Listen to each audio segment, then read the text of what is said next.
All right. Well, good morning, and welcome to Intercultural Spark, that show about that spark inside each of us that drives us to spark change in the world and in our businesses.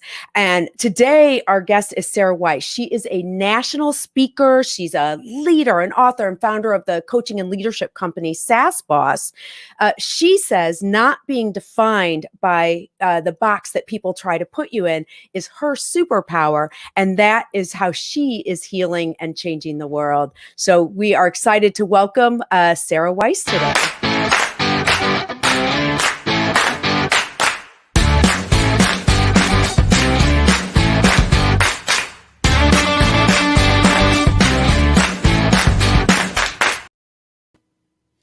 Hi, Sara. How are you? I'm so good. I love your opening. I was here vibing. I'm like, yeah, I'm ready. I know. I'm always like dancing. I love it. I felt the spark, I love how you talk about that spark. I'm all about the spark. Oh, fantastic. Well, and it's like that thing, even if you don't try to like search out those things, it feels like when you know what that spark is inside of you, it always draws those things to you that your life is supposed to be. I think, Sara, you've even said that. You said the only difference between anyone who's successful and those who are not successful is that successful people don't let pain or trauma stop them, that you push through the pain. You've also talked about manifesting the life that you want. So my question is, how does the life you lead right now match the dream that you always had in your head? I literally have goosebumps from you just asking. I don't know if you can see them on the camera. It's so legit. Like I get like goosebumps. I get like shivers down my spine just thinking about all the things that I wanted so desperately to manifest into my life and to create and define myself by, and how much of that has come true. And I'm only 32, and the things that I've been thinking about is just like thing after thing after thing, aspect about myself, not just things in my life, not just like a house and a car, but like aspects of my life, and who I am, even, in my character. Like I have manifested becoming a good speaker, not just a world-renowned speaker, but like a good speaker that when I speak, it's powerful, it's clear, it's confident. Like I didn't used to be like that. So I've always thought about the things that, and you mentioned how I don't define myself into a box, and how I am defining myself by who I want to be. That's part of it. That's all. I manifest myself as well. So when you say that, it's like, oh yeah, it works. It really does. We have some friends that are here to say hello to us. So Nancy says good morning to everyone. Good morning. Oh, that's so funny. Except hers is really Deanna. People always ask me if I'm Deanna or Deanna. The H would make it clear. So welcome to see you. Hi from Lisa, Nancy, Jane, Sarah, Andrea. You are a true leader, and so grateful for you. And just a reminder for everyone who's watching live, please feel free to share any questions in the comments, and we're happy to take those questions live while we're talking. So, Sara, your book, you can see mine is like so dog-eared because I could not put it down. Plus, I have like all types of pages marked with brilliant things you said. So your book came out in June, right? It just came out in June? Yeah, it actually came out May 30th, which was a special day for me, which we could talk about further into the interview if you want.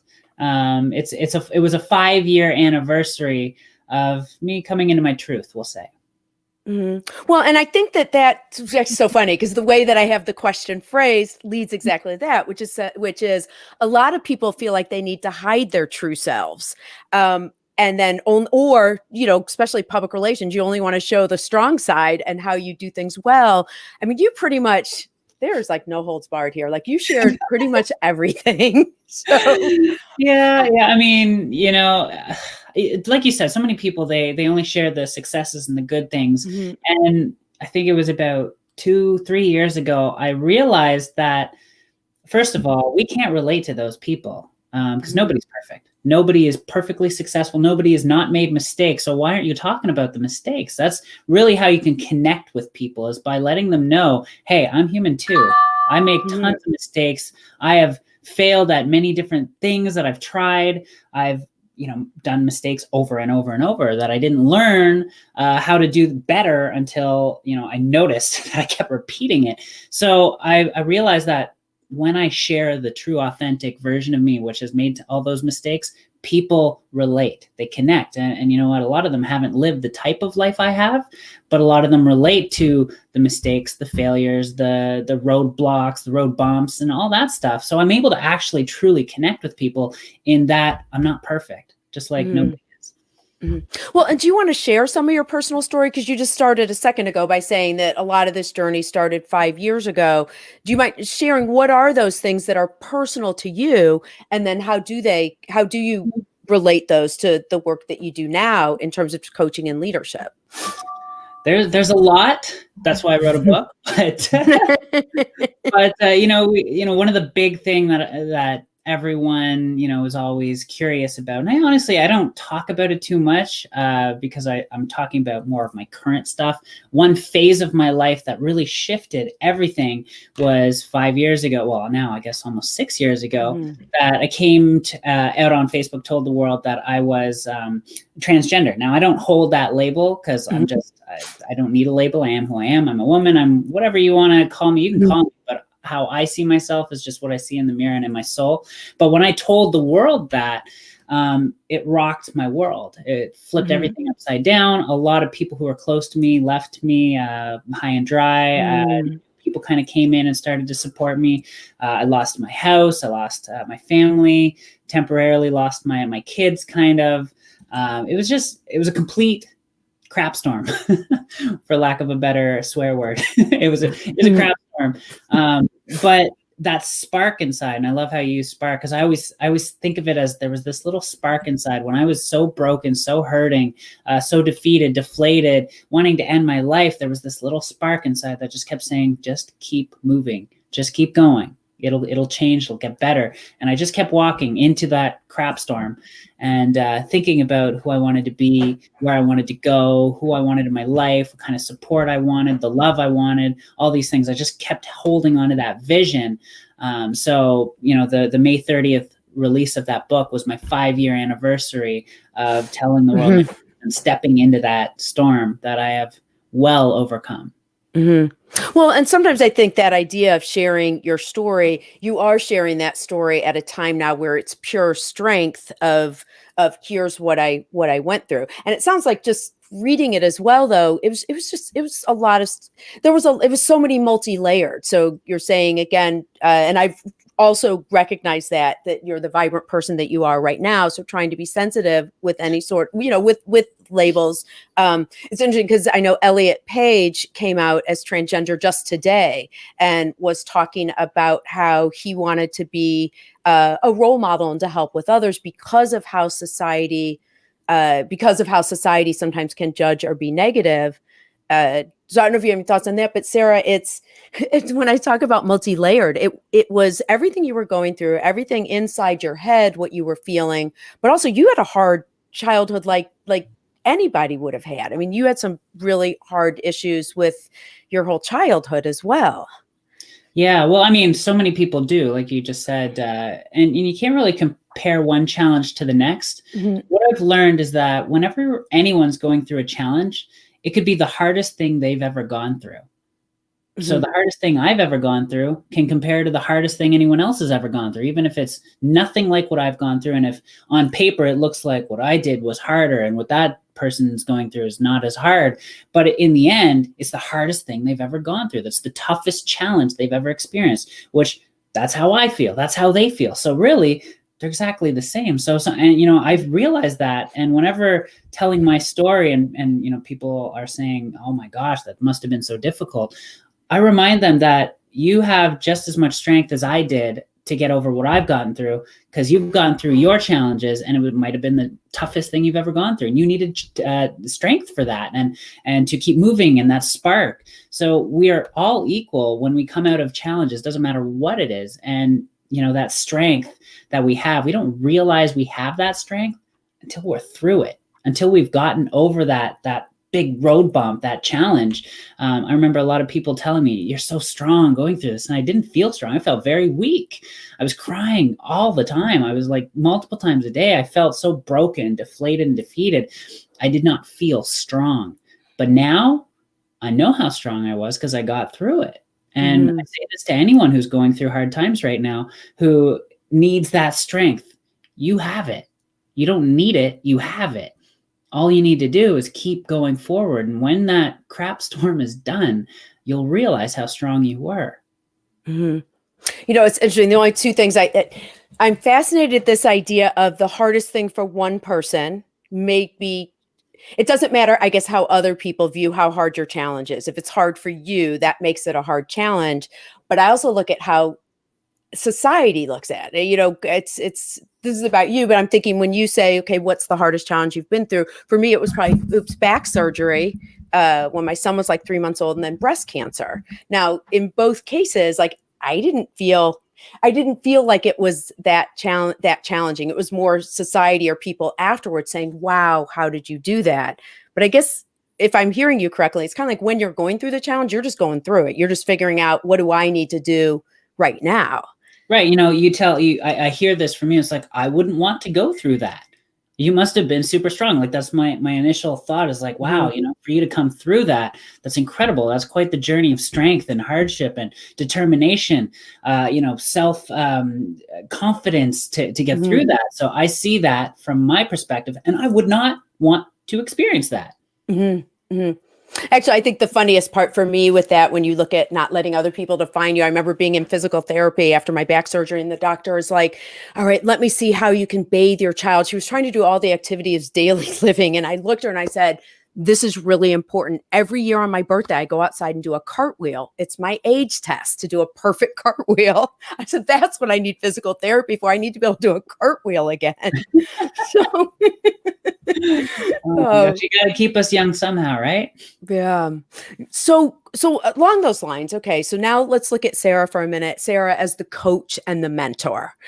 You've said your whole life has been about not defining yourself by past limitations or what society's expectations of you, but what your soul and your passions are.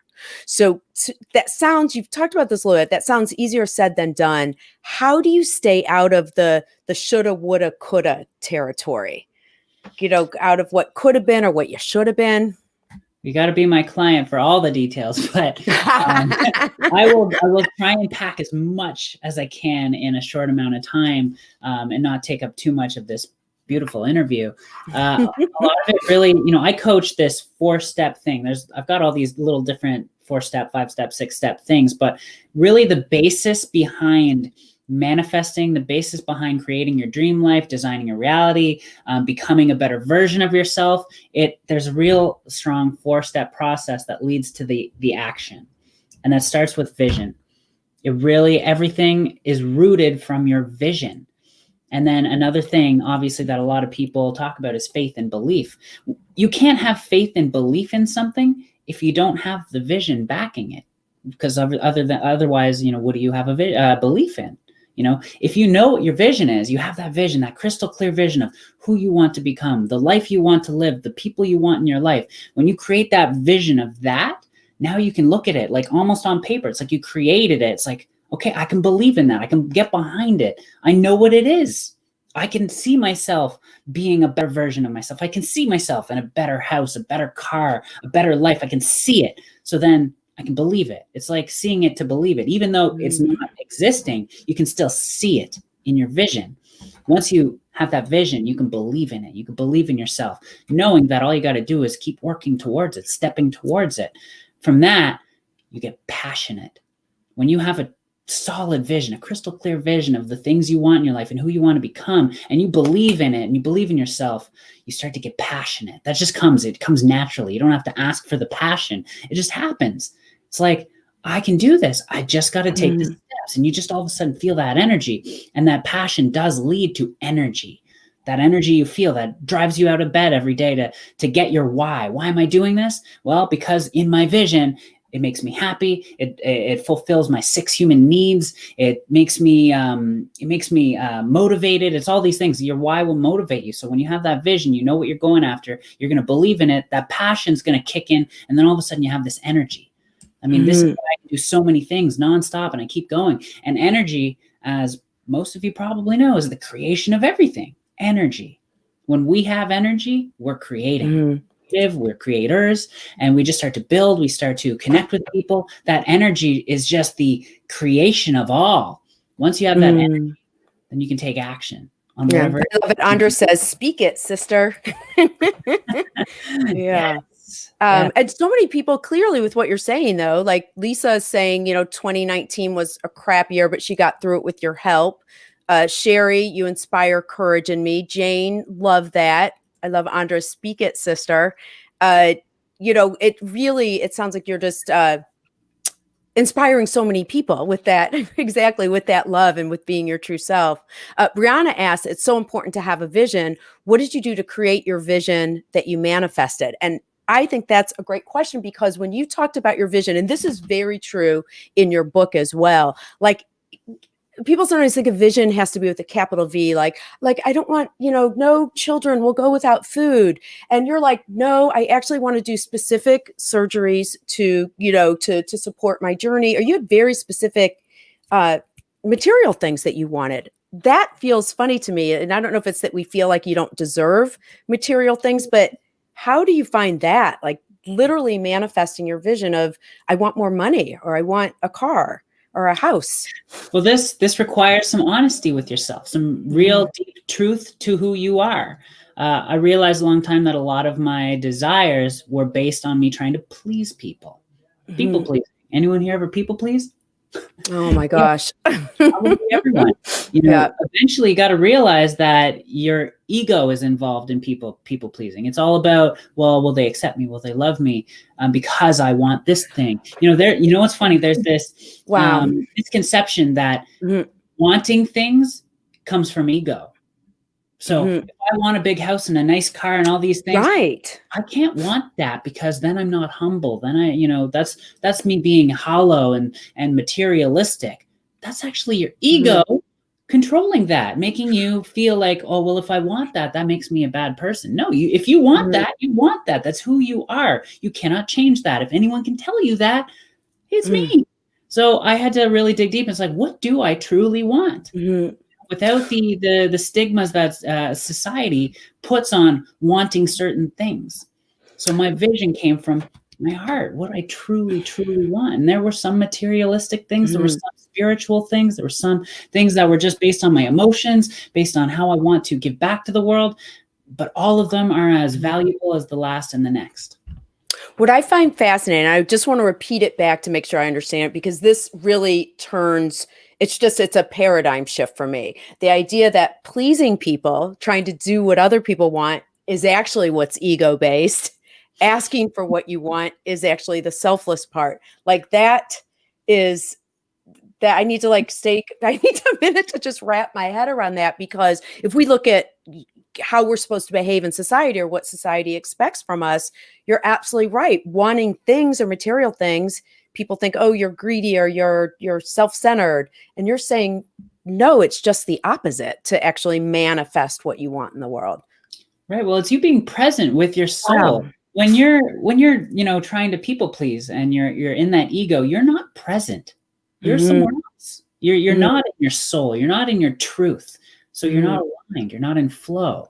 Who here knows about the flow? When they're in flow, they say the right things. Their ideas are incredible. Everything, it's like miracle after miracle happens. It's just like, wow, today was an amazing day. And it's the flow. You're in the flow. When you're connected with yourself, with your truth, with your authenticity, genuine wants and needs, desires, your purpose, your passion, when you're aligned with that without any hesitation based on what other people might think of you, you are in flow. And that flow is it's the best. It's the best. It's what has led me to where I'm at right now. And this year, 2020, being one of the hardest year of most people's lives, has been my greatest. I feel like with you, with your journey, though, you also have, tell me if you've always had this, because it feels like you have a huge level of trust in the sense that, like, when you met Les Brown, he's like, oh, you need to be famous. Or when you had the opportunity to go to Thailand and get your surgeries done and things like that, like those are things that I know for me, and that sounds like this is sort of that fear or protection. I'd be like, I don't know if I trust it. That's real. That's too good to be, it's too good to be true. I love talking about this. Like last night, so I do group coaching calls once a week, and on my group coaching call, it was about exactly this. It was about surrendering to your path, surrendering to your faith, and everything that happens along your path is meant to be there. And if we're too distracted by our plan, because a lot of us are control freaks, especially like entrepreneurs and people who are like achievers and stuff, we're control freaks. I didn't think I was until I realized if I didn't get my way, I'd freak out or get frustrated. Else ever relate with that? If things did not go to my plan or my expectations weren't met, I'd get really mad or frustrated or sad, or all the emotions would come out. And that's me, trying to stick to my plan and putting expectations. This person should act this way. Nobody should hurt me. Nobody, all these expectations, when they're not met, that's me losing control. And I would kind of freak out. I wouldn't expect someone to cut me off while driving, and I'd freak out. Well, I don't have road rage anymore because I don't have expectations. And if I'm safe, then why do I keep freaking out? There's no point. So, okay, go on. I used to be really frustrated when somebody was late for an appointment, especially if they're an entrepreneur. You shouldn't be late. That's me putting expectations on that person. So now in this trust portion of my life where I have faith in the universe or God or whatever you believe in, laying down my path and me just having to walk it. When someone's late for an appointment, say I'm going to meet them at a coffee shop and they're late. 5 minutes goes by, they're late. I mean, I used to think if you're not on time, you're late. So I would now, and I said this in my coaching call, when that happens now, instantly I'm like intrigued and I'm looking around me. I'm like, okay, then why am I here? Who am I supposed to run into? And I started talking to people. It's like, okay, there's a reason I'm here. I have to be here for a reason. And it's not them because they're late. So I'm like so observant. I'm like, okay, there's a reason. Or I'm missing out on something scary. I'm not supposed to be where I was before. This is awesome. And I'm like grateful. I'm now grateful for this beautiful path that I'm walking, which when you're walking to a store, if you know where the store is and you know the road to get there, all you got to do is walk down the road. If you trip and fall and you scrape your knee, are you going to like detour and go down another road thinking, oh, this road obviously doesn't work, I should be going down this other road? No, you're going to continue down the same road with the knowing or the faith that you're going to get to the store. Well, think of that road and the store as our life, and the store being our vision. A lot of us have these dreams as a kid, and when we're walking, we trip, we fall, people tell us we're wrong and we can't do it and all this stuff. And it's like, okay, well, maybe I'll just go down another road. Maybe I won't even go to the store. Well, you're on the road. If we realize that we're on the road, nothing has to take us off except for your decisions. If you don't have faith that the store is at the end of the road, well, then you're going to go down a different road. Of course, you're not going to get to the store. But if you keep walking down the road to the store with trust, that's what this is all about, the trust, the faith, then you'll get there. And that's how I've decided to shift my life. And once I did that, I started to get to the store, and then another store, and then another store. I just know I'm on the road. I just know that if I want to go to that store, I'm just going to keep going down the road. Eventually I'll get there, instead of all these things that what used to make me think, okay, well, obviously this road doesn't work. It's not going to get me to the store. It's too bumpy. It's whatever. Someone just told me that the store is not actually there, even though I know the store is there. Oh, the store's not there. Turn around. You can't make it. You're not good enough. You're going to fail, all this stuff. I stopped listening to people, society, my own thoughts. That's my own thoughts saying, maybe the store isn't there.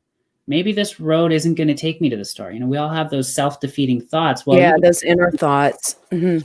Yeah. What is your inner voice like now? Because in looking at the book, I mean, you literally had an inner voice when you were younger, saying, "This is not right. I know that I'm not matching. I'm not, my thoughts are not matching who I am." So how does that align now? And what does your inner voice say now? I want to cry. It used to be so noisy. It was so noisy, and I don't hear it anymore. It's so calm and peaceful. When you live in your truth, you don't have that noise in your head trying to tell you what to do. Now it's peace, and I'm following my heart, not my head. And my head is where that voice lived. In my heart, there is no need for words. There's no need for anything. It's like I'm on the path and I'm walking it. There's nothing telling me turn left, turn right. I'm just going, and anything that's on that road, I know it's supposed to be there because that's the road to my destination. So there's no need for the noise in my head. It doesn't, you don't have to live my life to have that voice in your head that you're listening to that defeats you and says there's something better for you. All I knew was once I lived my truth, that like was gone. It was gone. I just started to just exist and be in this like peaceful existence where everything that happened in my life was just supposed to be there. Oh my God, that sounds like heaven. Lisa's, by the way, Lisa says now she's crying true. And Janie is sending hearts. So is Andra as well. Yeah, that, that whole inner voice thing. I know I've even heard, I finally had to name mine so that I could make friends with her because she was so mean. She would just say things to me that were like, you would never say that out loud to somebody else. Yeah. So that even just that ability, it sounds like too, and I love this idea of how we get to be at a moment in space and time. It's that idea of being at some moment at space and time, and how we got to that moment. And like you said, kind of really looking at everything that's around you at that moment and knowing, this is what sounds so incredibly satisfying, knowing that at that moment, you're exactly where you're supposed to be. And it sounds like that's where you've gotten now too. 100%. I used to have conversations. Actually, I still do have conversations with my future self. I did it as a kid. Tell me more about that. It's the greatest when you can talk to the version of yourself you want to become. Mm-hmm. It's like, what you like.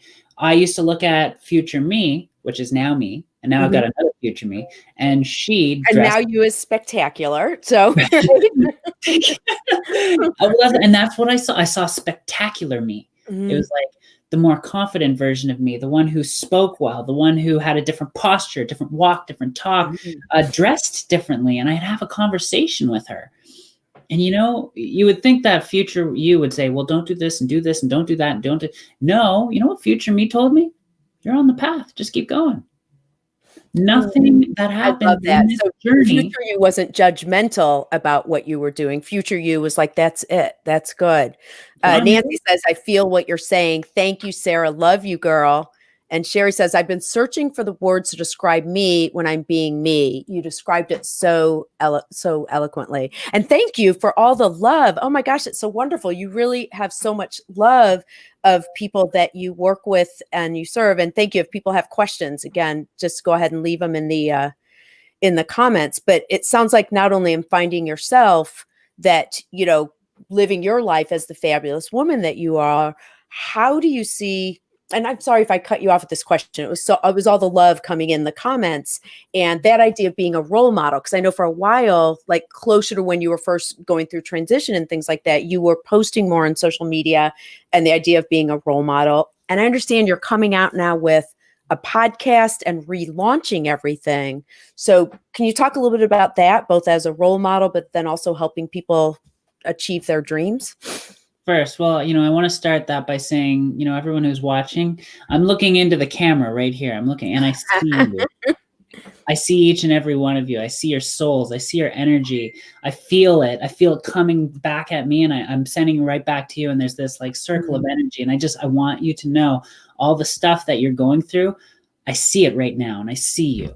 And I appreciate you. I'm so grateful to have people like you in my life, the ones who I know. I'm hearing these names and I know who you're talking about. And there's some that I don't. And I see you too. And I appreciate you too. And I'm really glad to be here with you. I'm grateful for our life and our journey together. And of course, keep asking questions. I'm here to answer them. And that's really what all my stuff that you're talking about is seeing people. It's about, because I wasn't seen. I know, I know what it's like to not be seen. It's like who you see right now was not seen for 26 years, not even by myself. Which really is amazing. I am going to cut you for 1 second. That idea of not seeing you, because even through the camera, even through the platform of technology, there's such vibrance and energy and almost bigger than life. And so it's like, how do you even suppress that? Or how does anyone even suppress that? So to not feel seen when there's so much to see sounds, it sounds hard and amazing when it finally happens. Well, we all think that the real version of us, because it's so different, we're giving up our specialness, our uniqueness by trying to fit in and trying to be accepted. We all think that to be accepted, we have to be like them. It's the worst mentality that has been programmed into us.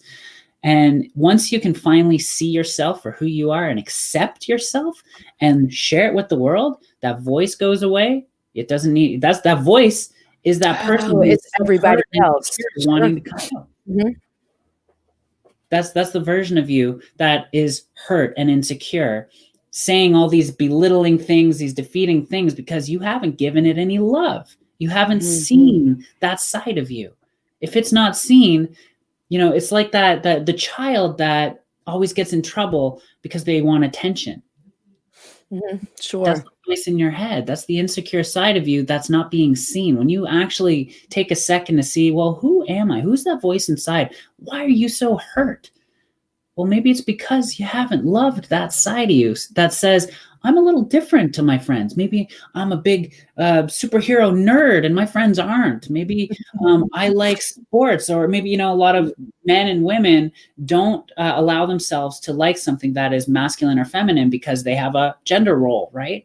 And even for me, there's certain sides of me that are feminine and I have masculine traits as well. If I were to cut off either of them, I would not be authentic and genuine to who I am. And that would turn into this little voice in my head that would be defeating to me because it would not be seen and would be insecure and hurt people, including yourself. If you're hurt, you'll hurt yourself.